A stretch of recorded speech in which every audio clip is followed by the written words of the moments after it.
होशियार।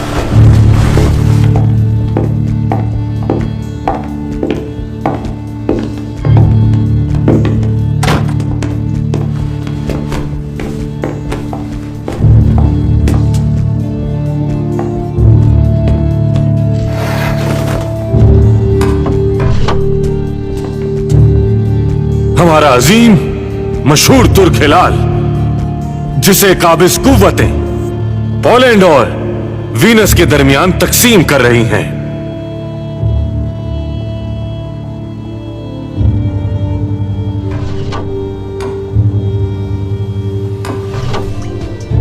तुर्कों से छीनी गई सरजमीनों पर ये काबिज कुव्वतें फतह का जश्न मना रही हैं।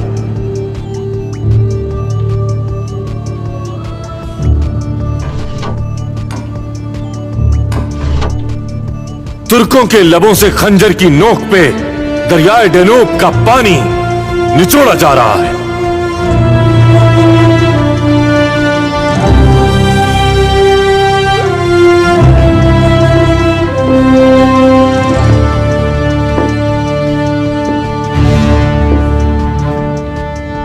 मैं अक्सर इन तस्वीर को देखता हूं और यह चाहता हूं कि इन्हें आप भी गौर से देखें ताकि दुश्मन की सोच को समझ सकें। अगर हम इस जंग में फतह याब नहीं हो सके तो यूरोप के अखबारात में ऐसी कई तस्वीर की भरमार होगी। और सिर्फ यही नहीं बल्कि हमारे बाद आने वाली नस्लों को उन तकलीफों का सामना करना पड़ेगा जो हमारी तकलीफों से कई गुना ज्यादा होंगी।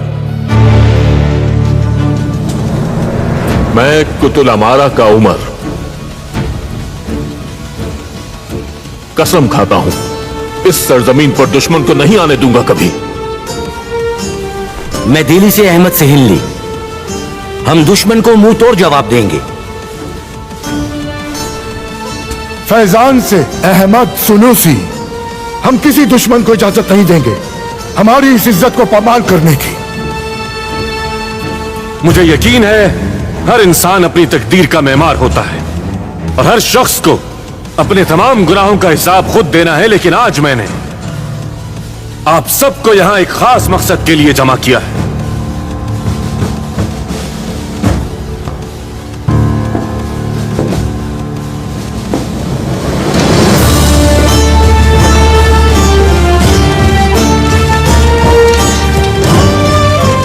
अफ्रीका गुलामी की जंजीरों में जकड़ा हुआ है। हिंदुस्तान दुश्मन के कब्जे में है। हमारी सरजमीन भी मकबूजा हो चुकी। काफकाज और बल्कान भी गुलामी का शिकार है। इस कुर्रे अर्ज पे अगर कोई इस्लामी रियासत आजाद है तो वो है सल्तनत उस्मानिया। अगर ये रियासत भी ना रही तो मुसलमानों के लिए ये दुनिया तंग पड़ जाएगी। इस खुसूसी तंजीम के गयूर जांबाजों, मेरे मुअज़्ज़िज़ साथियों, मेरा आप सबसे सवाल है, आखिर मराकश को आजादी कब नसीब होगी?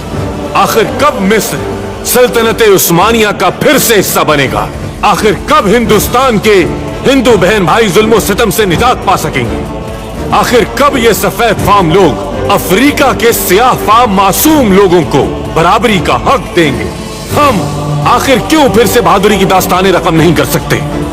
दोस्तों, हमारा मकसद मुश्किल है, हमारे ख्वाब अजीम है, या तो वतन या तो कफन। हम आपके साथ रहेंगे आजाद होने तक, रहेंगे आजाद होने तक। आजादी के लिए जान कुर्बान, आजादी के लिए जान कुर्बान, आजादी के लिए जान कुर्बान। आपका शुक्रगुजार हूं, शुक्रिया।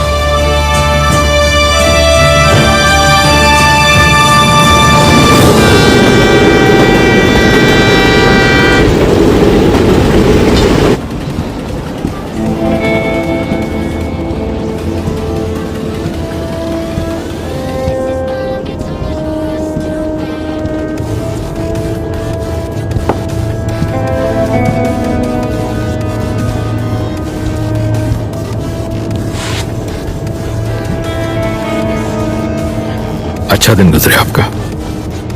आपका भी जनाब। सफर अच्छा गुजरे। आपका भी।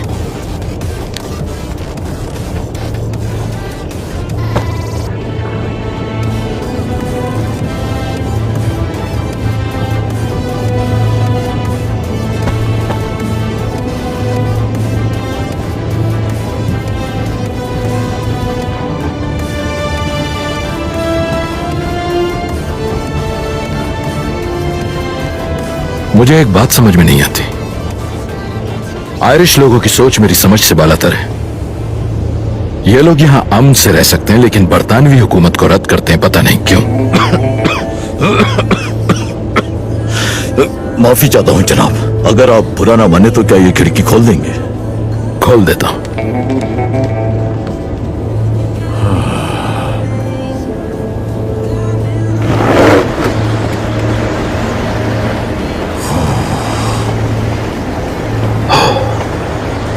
मिट्टी की खुशबू सुकून देती है।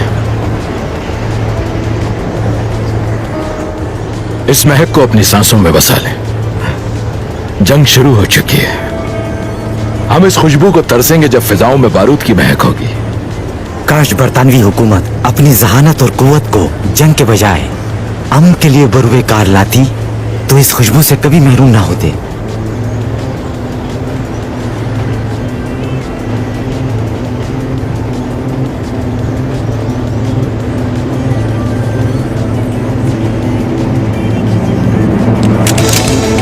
आइलैंड के नमक हराम और तुम अंग्रेजों के जासूस। उस्मानियों के गुलाम।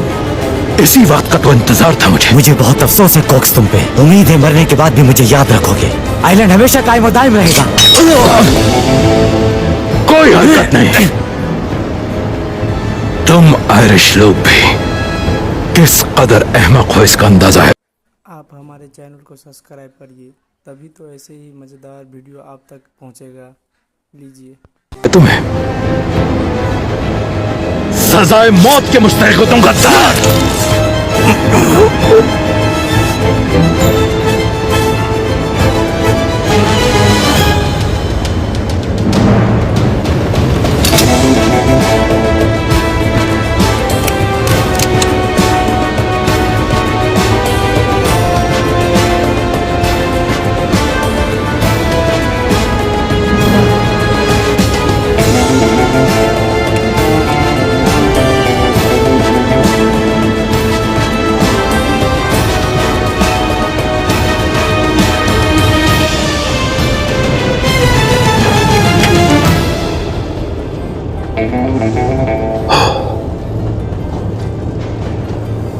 क्या तुम पे भरोसा करके गलती कर रहा हूं? क्या आपको मेरे बचने की खुशी नहीं हुई? उस्मानियों का ये जासूस आयरिश तुम्हारा पीछा करते हुए पेरिस तक पहुंचा और यहां तक आ गया और तुम्हें खबर तक नहीं। यह मकाना हरकतें मुझे गुस्सा दिलाती हैं। आप मुझे समझ ही नहीं पाए। इस जासूस को मैंने अपने पीछे खुद लगाया था ताकि आपके सामने मारूं।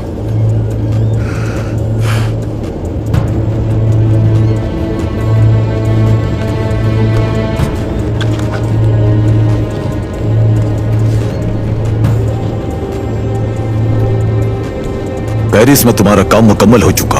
अब तुम्हारी अगली मंजिल है उस्मानी सरजमीनें। तुम्हारा काम अलहदगी पसंद आर्मीनियन, अरब और रोमियो को मुतहरिक करना है। हर एक को अपनी अलग रियासत का ख्वाब दिखाओ। आर्मीनिया उस्मानी सल्तनत में इंतशार फैलाना है तुम्हें। जब फौजें सरहदों पर लड़ रही हो तो तुम उस्मानी इलाकों में बगावत के बीज बोके जंग को शहरों तक पहुंचा दो।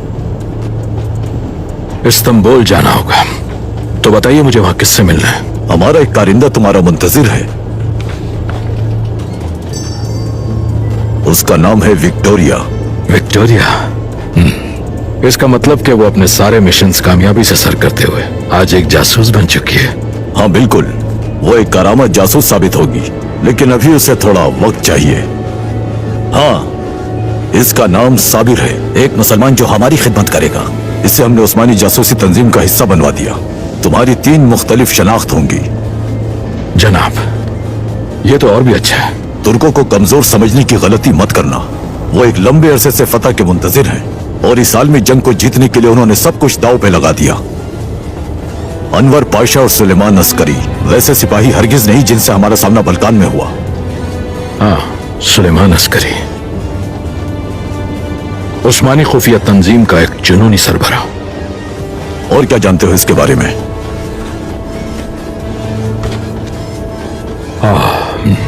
ये कि वो जब 20 साल कम उम्र सिपाही था तो उस वक्त तक वो मशहूर हो चुका था सारे खित्ते में।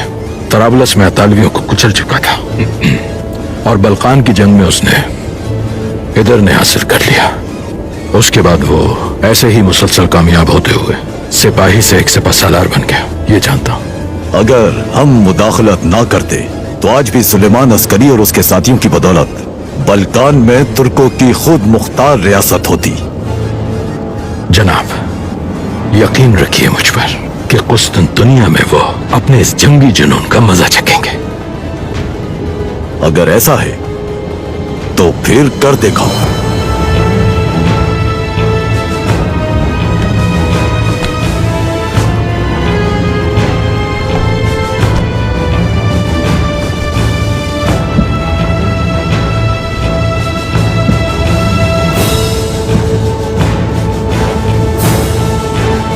सुलेमान अस्करी,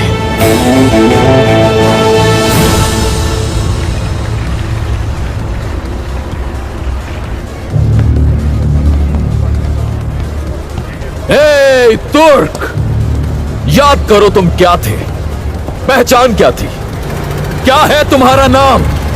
वहशी, लालची और जालिम यूरोप के तुम्हें जिंदा लाश समझने से पहले क्या नाम था तुम सबका?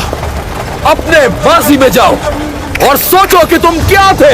भूखे और दरिंदा सिर्फ यूरोप के तुम्हें गुलामी का लिबास पहनाने से पहले और तुम्हारे वतन को कैद खाना बनाने से पहले, क्या वो हमारे असलाफ नहीं थे कि जिन्होंने सहारा के निहत्ते और मासूम बच्चों की हिफाजत नहीं की, जिन्हें वैशी यूरोप ने आज जुल्म से खून में नहला दिया है?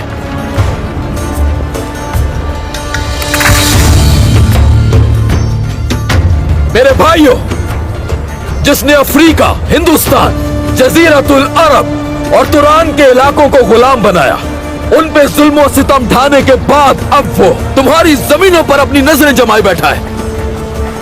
वो जो पूरी दुनिया को अपना गुलाम बनाना चाहते हैं, वो हमें भी सफा हस्ती से मिटाना चाहते हैं, क्योंकि वो एशिया, अफ्रीका और बाकी पूरी दुनिया की लूट मार में तुर्कों को एक बड़ी रुकावट समझते हैं। उन्होंने हमें खत्म करने के लिए मुनासिब वक्त का इंतजार किया, लेकिन अब हमारी बारी है। दुश्मन हमारी रगों से खून चूसना चाहता है, उस कीड़े की तरह जो भेड़िए की खाल में छुपा बैठा हो। ये जवान कौन है मेवलूत? मालूम नहीं, मगर मुझे अपने इरादों में बहुत पुख्ता लगता है ये। सही कहा, हमें ऐसे ही दिलेर जवानों की जरूरत है नियाज़। अब हमारी जिम्मेदारी मजीद बढ़ चुकी है। खुद को पहचाने और इनके आगे डट जाए। बिल्कुल सही कहा तुमने। जब दुश्मन एक होकर हम पर हमला आवर है, तो हम भी मुत्तहिद होकर अपनी सफों को मजबूत करेंगे। मेरे नौजवानों, दारुल फुनून के तलबा, अगर एक दिन दुश्मन हम पर काबिज हो जाए तो फिर इन दर्सगाहों में क्या पढ़ोगे? मुझे ये बताइए। अगर वतन गुलामी की जंजीरों में जकड़ जाए तो फिर क्या फायदा तालीम याफ्ता होने का? अगर हमारी जमीनों पर कब्जा हो गया तो ना तो ये परचम लहरा सकेगा, ना मसाजिद से अजान की आवाज आएगी और ना ये वतन बाकी रहेगा। और इसी वजह से दारुल फुनून के तलबा होने के नाते हमें हर पल हर लम्हा खिलाफत के झंडे तले इस जंग में रज़ाकाराना तौर पर तैयार रहना होगा। मेरे भाइयों, हम अपने दरमियान इख्तिलाफात और तफर्रके का खात्मा करके अपने वतन का, अपने दीन का और अपनी इज्जत का दिफा करेंगे। मेरे भाइयों, आज का दिन इत्तेहाद, जोश और मुत्तहिद होकर दुश्मन के सीने पर वार करने का दिन है। या अल्लाह, साबित कदम रखना हम सबको। अल्लाहु अकबर।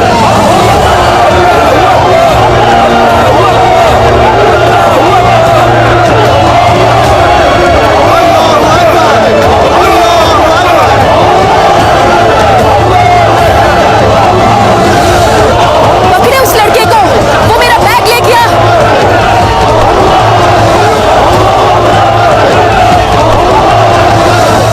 हो गई मुझसे, माफ कर दे मुझे। क्यों किया तुमने ऐसा? गलती हो गई, आइंदा नहीं करूंगा, माफ कर दे भाई। क्यों छीना है तुमने मेरा बैग? गलती हो गई मुझसे। बहुत शुक्रिया आपका, ये बहुत कीमती है मेरे लिए।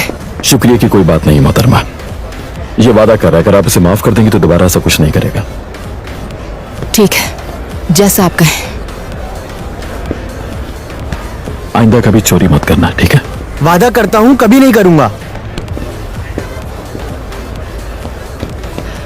एलिजाबेथ, सहाफी हूँ। और मेरा नाम है मेहमद, दारुल फनून का तालिब इल्म। बहुत मुतासिर कुन तकरीर की। मैं जानना चाहती थी कि यहाँ के तुर्क नौजवान जंग के बारे में क्या सोचते हैं। अगर यहाँ के हर शख्स की सोच आप जैसी है तो बहुत बड़ी खबर है हमारे लिए। असल खबर ये होनी चाहिए कि यहाँ के तुर्क नौजवान अपने वतन के बारे में क्या सोचते हैं। इन खबरों से महरूम नहीं रखिएगा मुझे। आपको इसके लिए मेरी क्या जरूरत, आप जैसे चाहें खबर फैला सकती हैं। मुझे दरअसल कुछ सवालात पूछने हैं आपसे। यूं आपके ख्यालात ज्यादा लोगों तक पहुंच पाएंगे मेहमद? अगर ऐसा है तो कब और कहाँ आना होगा?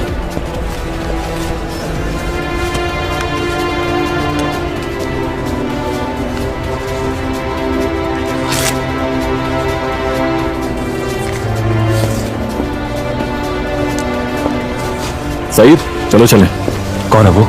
चलो बताता हूँ।